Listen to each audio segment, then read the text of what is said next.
So besides acquisition controversies, there are controversies that involve the consumption of products or services.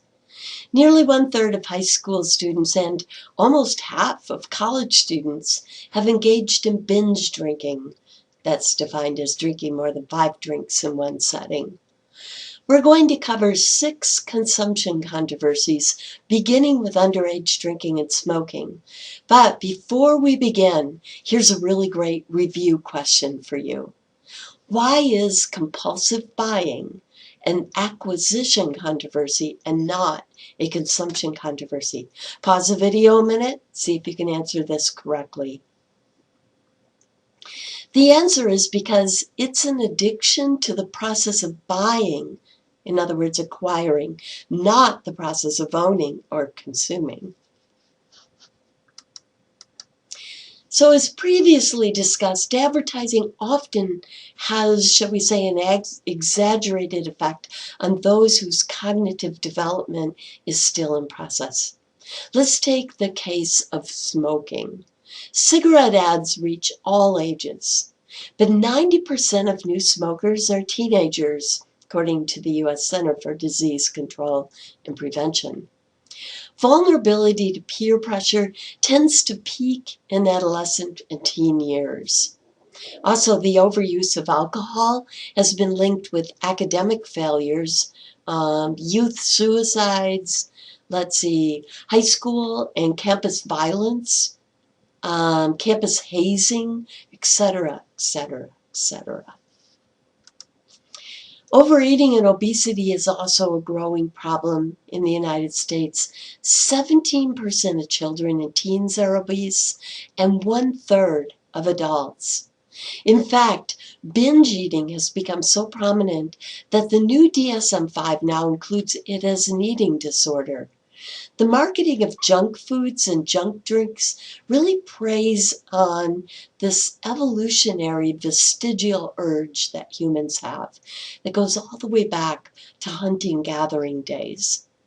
So I want you to think about this. Way back in hunting-gathering days, okay, one thing we know now is that the gathering was the majority of the diet. In other words, a hunt, the lipids and fats that you get from meat, the hunt was really rare compared to gathering. And so it was very important that people crave these lipids and fats. Even if they just ate, somebody came back with a hunt to share with the tribe, even if they just ate, even if they're not hungry, it was really important that they craved lipid and fats so that they would get them when they were available, because they weren't often available. Okay.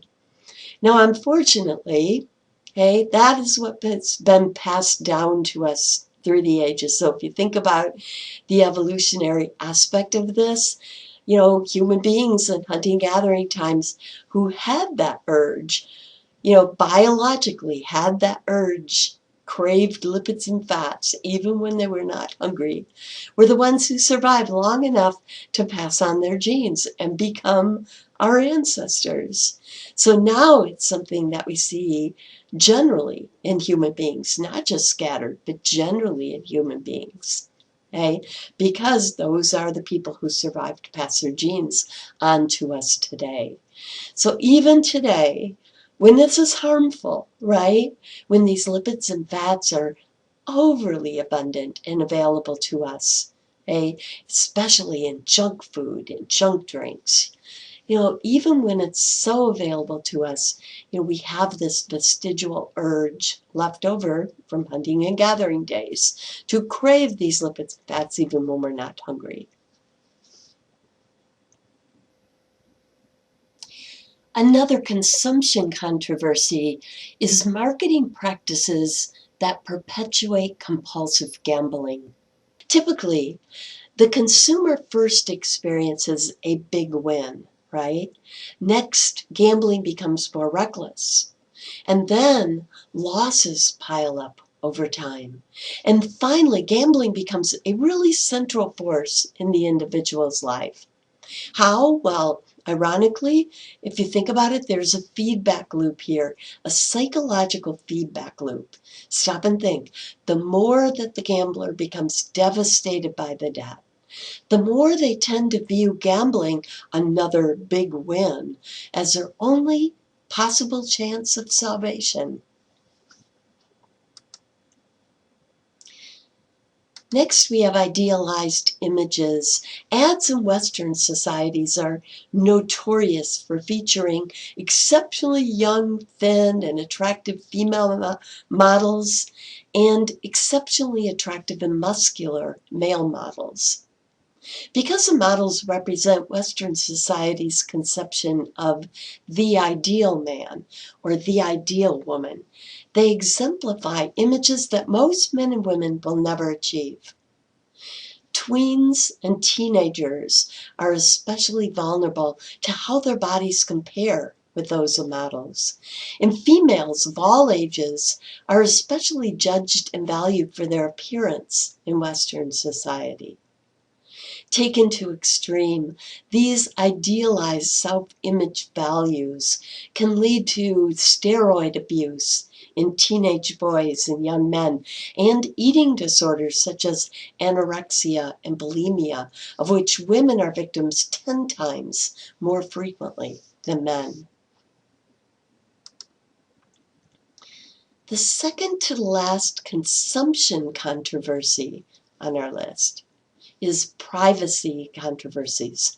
In recent years, a great deal of information is being collected, and when you browse the internet and use social media, your activity is often being tracked. Sometimes your geographical data is also being tracked through GPS technology. The proliferation of data available to marketers today is called big data. And as you can imagine, there are pros and cons associated with it. The main marketing purpose of using big data is to expose you to ads that are relevant to your interests, which we often appreciate, right? Because we are interested and because we're less likely then to be bombarded with ads for products that are not of our interest. However, the amount of information, the types of data, the security of that data, and the potential harmful uses are a real growing concern for consumers and for privacy advocates. Most websites now post privacy policies, but oftentimes they are difficult for a reasonable person to understand and oftentimes do not offer complete explanations for the potential uses of the information. The last consumption controversy on our list is consumed consumers. This is the term that is used for people whose bodies are physically used for commercial gain in the marketplace. For instance, organ and blood donors, surrogate mothers, prostitutes even. Organ sales are an especially complex and interesting controversy.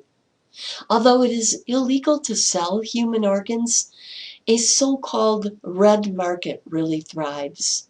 The idea behind the law is if body parts were a commodity, only the wealthy would be able to afford them, and only the needy would be tempted to donate them at the risk of their own health. However, organs like kidneys are in really short supply and desperately needed. And legislators are currently considering the possibility of getting around the illegality of direct cash incentives by perhaps offering indirect ones.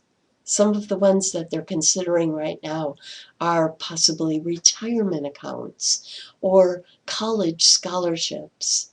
Okay? In other words, to be liquidated only in the future. Of course, critics still argue that this would still be a revenue by which the wealthy could buy the health of the needy.